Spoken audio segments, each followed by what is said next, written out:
Moi, je m'appelle Dominique et je suis enseignante dans cette école depuis 8 ans. Ok. Et moi, je suis Magali et je suis également là au quotidien avec les enfants, avec les plus petits le matin et souvent avec les plus grands l'après-midi.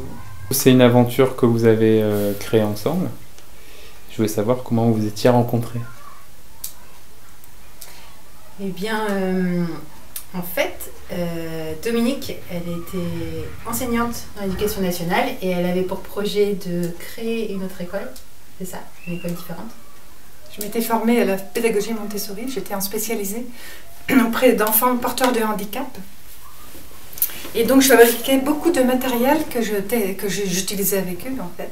Et puis petit à petit, ben voilà, m'est venue l'idée de créer, de faire autre chose. Et voilà. Et en fait, il y a une amie, enfin une connaissance commune qui m'a donné le numéro de Magali en me disant tiens, elle a le même projet que toi. Donc voilà, on s'est rencontrés comme ça. Ouais. Et moi, je venais juste d'être maman. Et donc, c'était vrai. Je partageais ce rêve d'explorer une autre voie.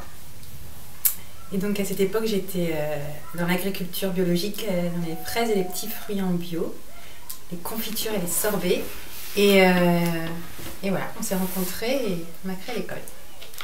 Après 2 années de réflexion, de questionnement. Ok, alors du coup, est-ce que vous pouvez me dire plus de comment vous avez créé l'école, comment ça s'est passé, comment ça s'est construit? Et bien, suite à cette rencontre qu'on a eue ensemble, on s'est donné rendez-vous toutes les semaines. Toutes les semaines, on s'est donné rendez-vous. On a été soutenus par d'autres associations locales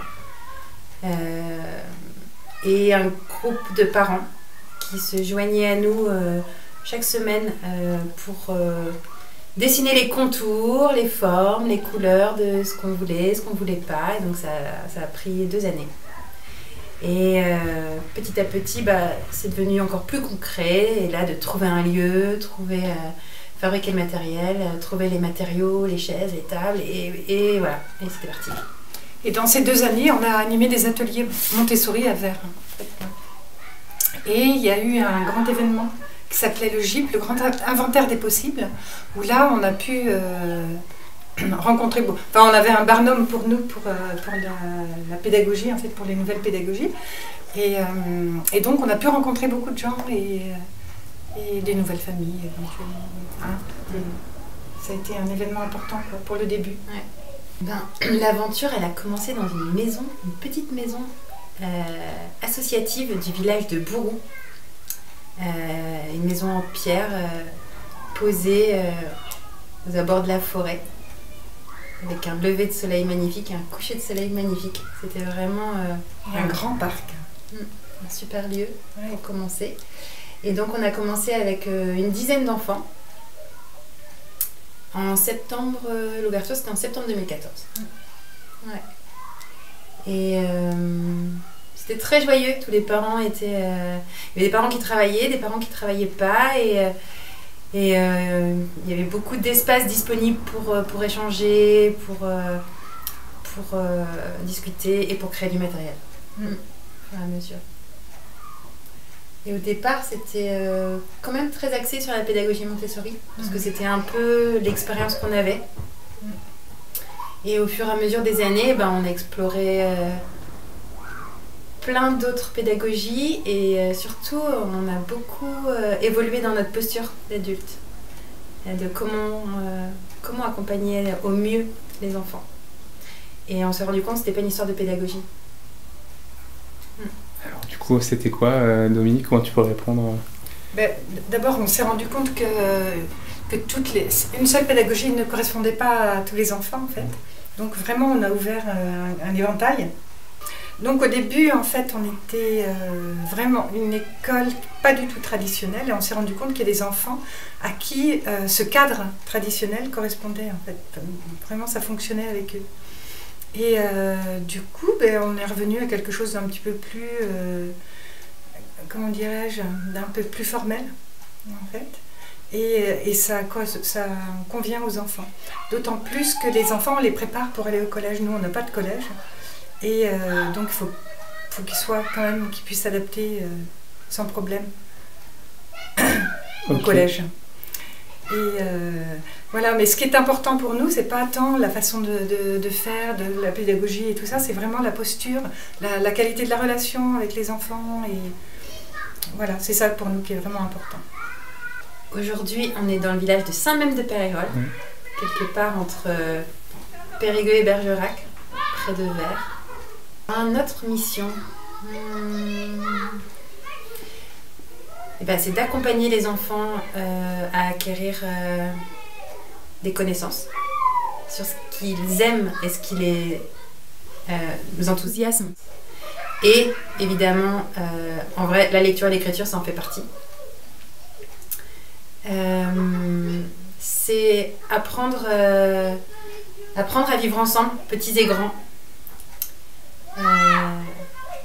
Discuter les règles, y mettre du sens.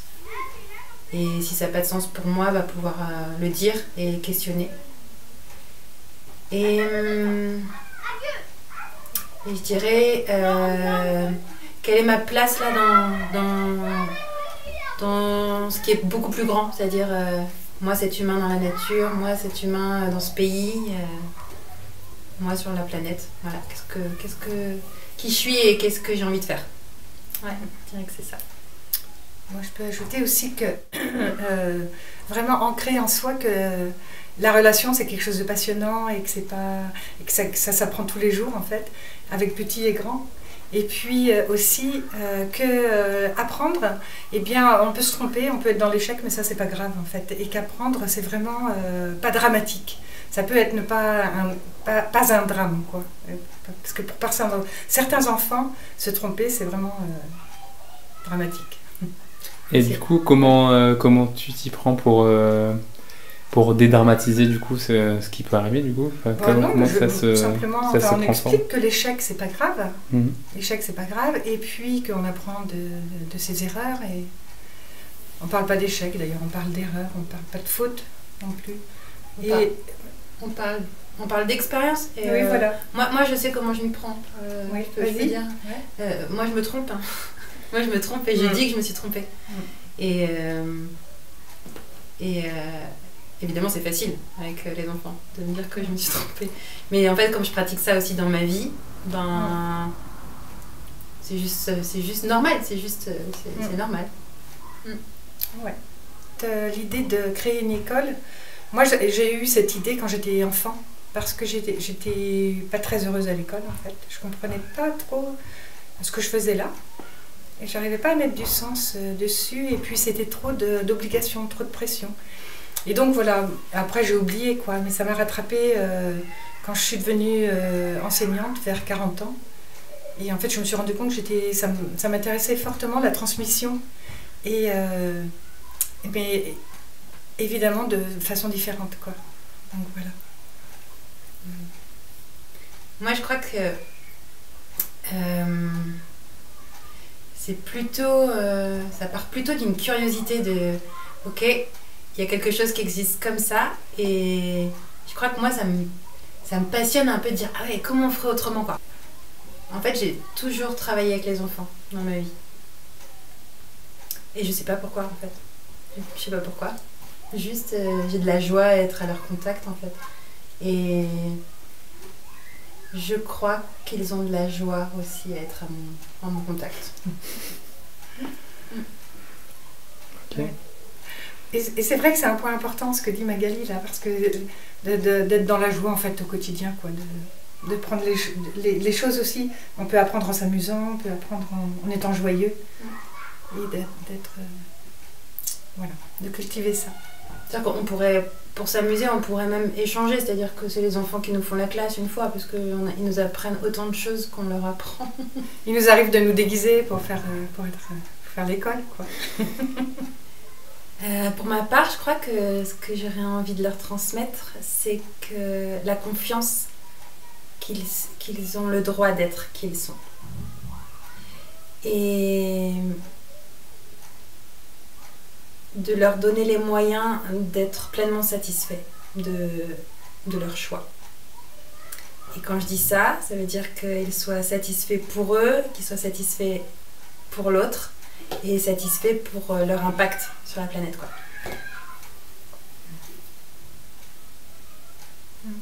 Tu veux rajouter quelque chose? Ça rejoint ce que dit Magali, c'est vraiment d'être connecté à soi-même en fait, de ne pas être coupé de ses ressentis. Autonomie. Ouais, une autonomie. Et après, l'autonomie, c'est tellement large, il y a tellement d'autonomies différentes que. Mais c'est vraiment d'être connecté à soi-même. On met des choses en place qui ne sont pas encore bien reconnues, intégrées et partagées dans toute cette société, et que j'ai à cœur de ne pas faire de fossé, de clivage, voilà. Je trouve que notre identité, elle doit transparaître, mais avec des mots qui peuvent être compris par tout le monde. Alors, est-ce que vous pouvez me décrire chacune un moment précis, ou un ou plusieurs, un exemple en tout cas, précis qui s'est passé, donc me raconter un événement avec un ou plusieurs enfants au sein de l'école qui condense la raison d'être ici?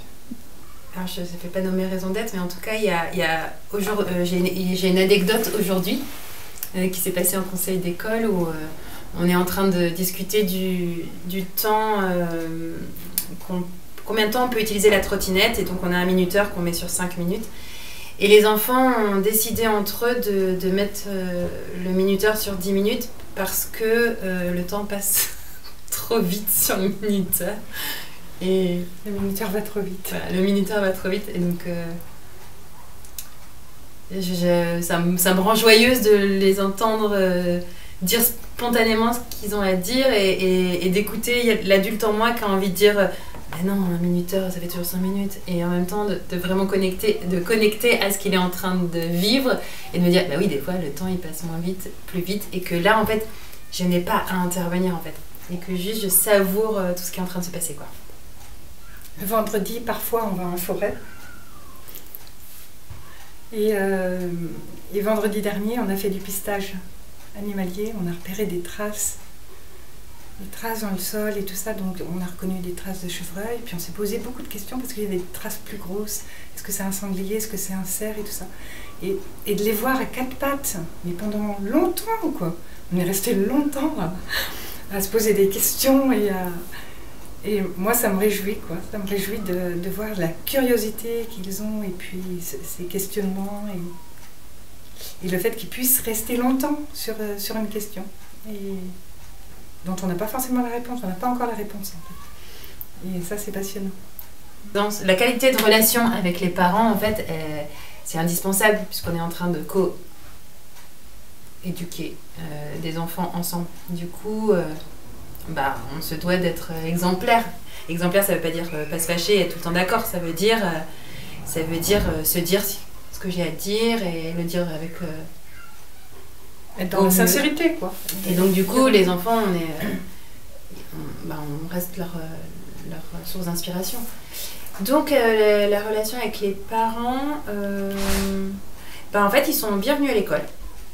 Ils sont bienvenus pour proposer des activités, ils sont bienvenus pour faire le ménage, ils sont bienvenus pour les réunions, ils sont bienvenus pour discuter, ils sont bienvenus pour faire la garderie, ils sont bienvenus s'ils veulent nous offrir des chocolats. Et nous, on les accueille, en fait, on les accueille. Ça pourrait pas fonctionner sans eux. Ils font vraiment partie intégrante du projet, parce que on doit travailler main dans la main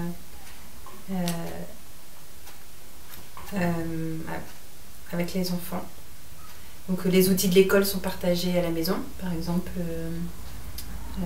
souvent le bâton de parole ou les outils qu'on a pour revenir au calme, ça traverse dans la voiture et puis ça arrive jusqu'à la maison et ça revient, et donc... Des conseils. Ouais, ce que toi t'appelles la coéducation. Et en plus d'un engagement financier, ben, c'est un engagement humain, quoi. C'est-à-dire que de prendre soin de l'école, les temps de ménage, de garderie, de bricolage, on a besoin de fonctionner ensemble. On ne pourrait pas porter ça juste nous sur nos épaules. Et puis c'est une richesse en fait. Ils sont aussi bienvenus à l'école. Il y a beaucoup de parents qui sont venus là depuis le début proposer des activités sciences, proposer des choses qu'ils avaient envie de faire découvrir, de la feutrine, de la danse, des sorties, nous accompagner dans les sorties parce que on n'a pas de budget pour louer des bus ou des minibus, mais voilà. Et du coup on est un peu une grande famille en fait. Même si on ne pense pas tous la même chose, même si on n'est pas d'accord sur tout, et c'est pas très grave en fait. L'idée c'est qu'on inspire nos enfants et que du coup quand on n'est pas d'accord on puisse le dire, ou si c'est pas important, faire le chemin à l'intérieur. Et voilà, c'est même arrivé qu'on parte tous à la mer ensemble en fin d'année scolaire, dans un camping, et puis ou de partir camper, 3 jours, 3 nuits tous ensemble aussi. Voilà, il n'y a pas d'obligation. Mais quand c'est là, on a l'impression d'être une grande famille quand même. Je crois que Magali a tout dit. Je trouve qu'on est un petit collectif en fait, et on tisse des liens forts dans un projet commun en fait. L'école idéale. Ouais, j'aimais ça, l'école idéale. Ce serait une école où peut-être on n'aurait pas besoin de payer. Ce qui n'est pas le cas aujourd'hui pour nous, puisqu'on doit fonctionner avec nos propres moyens. Donc une école gratuite, une école... pour nous, c'est plutôt en milieu rural. Dans la nature. Pour moi, l'école idéale, elle est dans la nature. Ce serait avec... entouré de personnes, je vais nommer adultes, qui auraient vraiment de la joie à partager leur savoir-faire et leur savoir-être. Voilà, des paniers, conception de sites internet, au travail du bois, en passant par la fabrication de toupies, et de l'agriculture, et les abeilles, et je sais pas. Le bricolage, de la mécanique. La permaculture humaine. Voilà, et que du coup... La danse, de la peinture.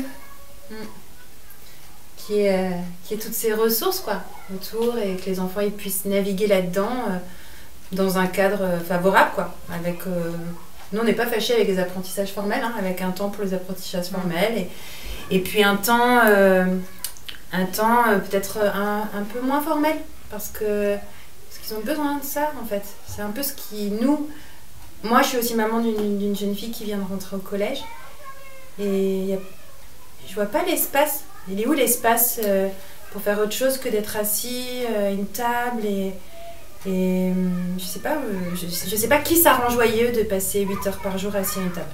Voilà, moi ça me rend pas joyeuse, même si j'adore taper des trucs à un ordinateur, j'adore écrire, j'adore structurer ma pensée, j'adore, mais je fais pas ça 8 heures par jour. Donc voilà. Voilà. Et puis, ce qui me semble important, moi aussi, pour les enfants, c'est d'être avec des adultes détendus, en fait, qui ne soient pas stressés. De donner ce modèle-là. Alors, du coup, est-ce que vous avez l'impression de vous y approcher de cette école idéale ? Je crois qu'on est toujours très loin. D'ailleurs, le rêve est ambitieux, sinon, c'est pas un vrai rêve, quoi. Oui. Mais en tout cas, on chemine vers. Déjà dans notre qualité de présence, je crois qu'on a beaucoup Oui. bougé depuis le début, en ces 8 années. Et sur l'ouverture aussi. C'est une école qui est ouverte, où même s'il y a des portes, des fenêtres et des murs, en fait il suffit de frapper et à la porte pour dire toc toc toc, est-ce que je peux venir voir, est-ce que je pourrais, j'aimerais bien montrer ça aux enfants, en fait c'est bienvenu. Les apprentissages formels, sont les apprentissages qui sont attendus en fait, qui sont attendus dans le milieu scolaire, dans l'éducation nationale si je peux dire, et pour lesquels on apprend des procédures, on s'entraîne, on fait des exercices, on apprend des leçons, on comprend des leçons. Avec l'agent scripteur. Hein? Le crayon. Le référentiel bondissant. Le ballon. Ça, c'était une époque. Hein. Je crois que ça se fait plus dans les textes. Et donc, c'est vraiment exercice, en fait. C'est apprentissage, exercice, réinvestissement. Et ça se fait, en général, assis à une table ou en bougeant. Ça peut être... Mais il y a différents moyens, différentes façons d'aborder les apprentissages formels, en fait. Et les enfants, ils travaillent aussi en groupe. Ils ne travaillent pas tout seuls, assis à leur table. Ils travaillent en groupe. Ils se corrigent, ils s'auto-corrigent. Ici, il y a 2 groupes à l'école. Il y a le groupe des plus jeunes et le groupe des plus grands. Et donc les plus jeunes donc, apprennent à lire, à écrire, à compter. Et on utilise beaucoup le matériel Montessori, mais pas que. Il y a beaucoup de jeux. Hein. Il y a aussi du travail sur fiches, de réinvestissement, etc. Une journée à l'école. Donc il y a 2 groupes. Il y a le groupe des plus jeunes et le groupe des plus grands. Les plus jeunes, donc pour les 2 groupes, il y a ce qu'on appelle la chasse au trésor, c'est-à-dire le matin, c'est la chasse aux connaissances en fait. Donc apprentissage de la lecture, de l'écriture, compter pour les plus jeunes. Et puis pour les autres, selon le niveau où ils en sont, ben, c'est maths, français, etc. Grammaire. Tu veux parler des... Bah, du coup, on utilise plusieurs supports. On peut utiliser à la fois des jeux, le matériel Montessori, du matériel traditionnel de fiches, des fichiers nominatifs pour les enfants, travail individuel, travail de groupe. Voilà, ça dépend, on s'adapte. On s'adapte en fonction de ce qu'ils sont capables d'offrir et de ce qu'on pense bien. C'est-à-dire qu'on fait un compromis entre les deux. Et il y a après, les après-midi sont dédiés plutôt à des clubs ou des activités. Du coup, il y a des activités manuelles comme des petits bricolages pour les enfants, de la peinture, de la couture. Il peut y avoir du tricot, travail du bois aussi. Des origamis, voilà. Après, pour les plus jeunes, il y a ce qu'on appelle explorer le monde. Bah, c'est là où on va aller chercher des thèmes. Ça va être, on va travailler sur les graines, on va travailler sur les saisons, on va travailler sur le corps humain, on va travailler sur les aimants, on va travailler sur les oiseaux, on va travailler sur les animaux qui hibernent. Enfin voilà, avec plein de sujets. Donc, on va un peu collecter ce que les enfants, les questions qui se posent, et puis après, on fait un peu notre programme. Et puis pour les grands, eux, c'est plutôt des clubs, mais voilà, on essaie de rattacher aussi un peu à ce qui est attendu de l'éducation nationale, parce que depuis plusieurs années, on se doit aussi d'être de plus en plus proche de ce que propose l'éducation nationale. Et donc du coup, il y a un club histoire, il y a un club géo, il y a un club sciences, il y a un club physique, techno plutôt. Et ponctuellement, il peut y avoir, en fonction des intervenants, un club philo, un club danse, un club... Qu'est-ce qu'il y a eu d'autre, les intervenants, cette année? Bon, voilà. Kinomichi, il y a des arts martiaux aussi. Et puis un club forêt. Vous avez connu des générations d'enfants qui sont partis. Comment vous êtes reliés à eux? Comment ils sont aujourd'hui? Il y a plusieurs enfants avec lesquels on est encore liés parce qu'on est amis avec ces familles en fait. Donc on reste proches, ils font partie de la famille. Ouais.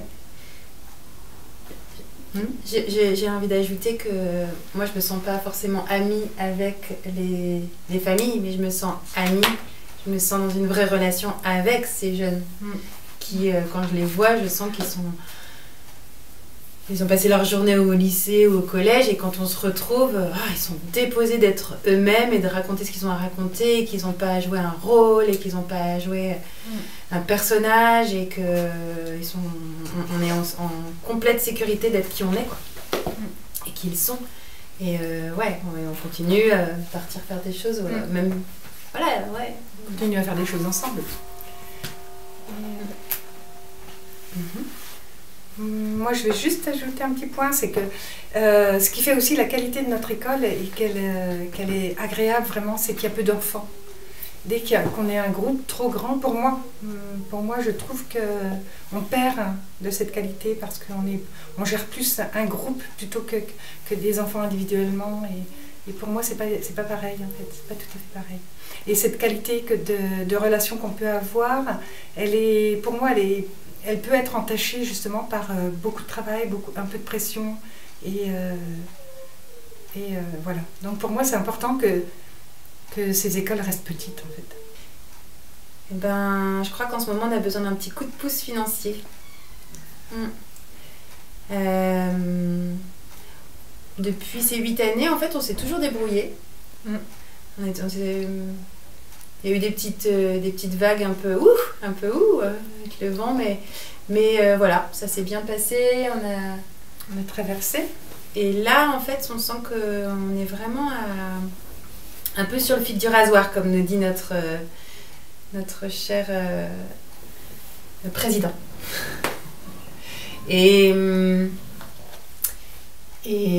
qu'est-ce qu'on fera avec cet argent? Je crois que là, on en est à se dire que ça permettrait de faire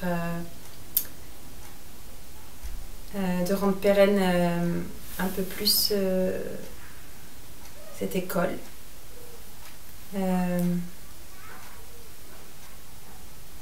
Là, on en est juste à se dire est-ce qu'on va avoir une nouvelle rentrée?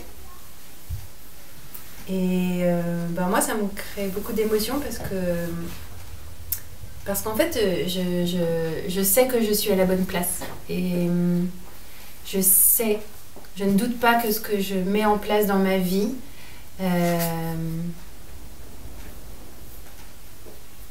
ne soit pas la bonne place. Voilà, j'en suis persuadée. Et je me questionne de qu'est-ce qui fait que juste parce qu'il n'y a pas de moyens financiers, ça devrait s'arrêter. Et ça, j'ai un peu du mal à être d'accord avec ça. Donc, on va se donner les moyens. Je crois. Pour moi, j'ai envie de me donner les moyens. On fait une demande d'argent, d'aide, de soutien en fait. Et puis on cherche des familles aussi, des enfants. On va faire des journées portes ouvertes. Bientôt. Oui, la date, ça va bientôt arriver. Ouais, c'est la date. Ça va être début mai. L'idée de ces portes ouvertes, c'est de réunir des gens autour de l'éducation et potentiellement des nouvelles familles. Et j'imagine aussi continuer de fédérer les familles et puis les personnes qui sont autour de ce projet et qui soutiennent et qui trouvent qu'il y a un vrai sens à ce que cette autre voie existe aujourd'hui dans notre société.